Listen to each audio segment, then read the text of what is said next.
يؤتي الحكمة من يشاء.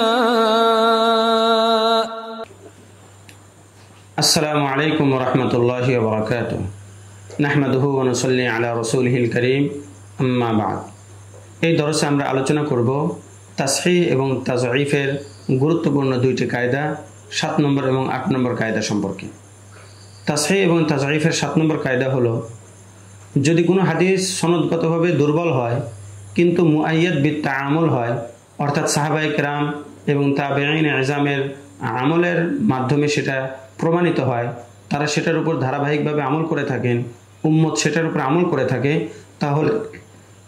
তাহলে সনদগতভাবে দুর্বল হওয়ার পরেও সেই হাদিসটা কাবিলে ইস্তেদলাল, নির্ভরযোগ্য, প্রমাণযোগ্য।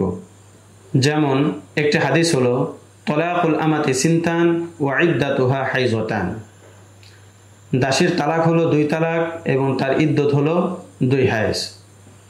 হাদিসটি সনদগতভাবে দুর্বল, কিন্তু তাআমুলের কারণে সাহাবা ও তাবেঈনদের এটার উপর আমল করার কারণে হাদিসটা নির্ভরযোগ্য। অনুরূপভাবে আরেকটা হাদিস হলো হুয়া তাহুরু মাউহু ওয়াল হিল্লু মাইতাতুহু, সাগরের পানি পবিত্র এবং সাগরের মৃত প্রাণী মাছ হালাল। এই হাদিসটি সনদগতভাবে দুর্বল, কিন্তু তাআমুলের কারণে কাবিলে ইস্তেদলাল, নির্ভরযোগ্য, আমলযোগ্য, প্রমাণযোগ্য। সুতরাং যদি ইমাম আবু হানিফা রাহমাতুল্লাহি আলাইহি তাআমুলের কারণে কোনো জয়ীফ হাদিসের উপর আমল করেন, তাহলে সেটা সম্পূর্ণই সঠিক, এটার উপর কোনো ধরনের অভিযোগ আরোপ করা সহিহ হবে না। হাদিসের তাসহিহ এবং তাজঈফের 8 নম্বর কায়দা হলো,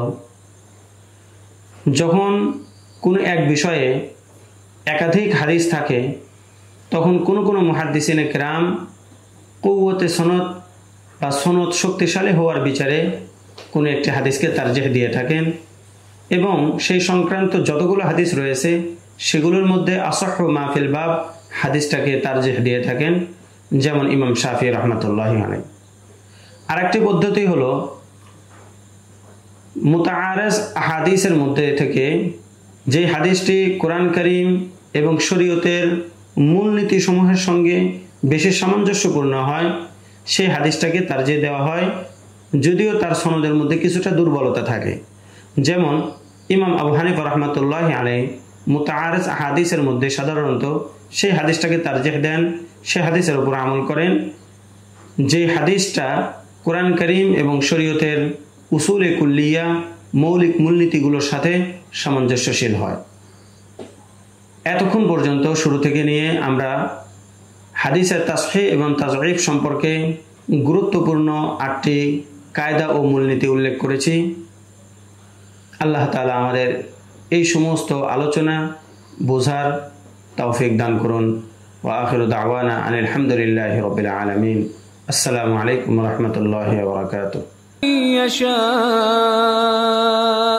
ومن يؤت الحكمة فقد أوتي خيرا كثيرا وما يذكر إلا أولو الألباب.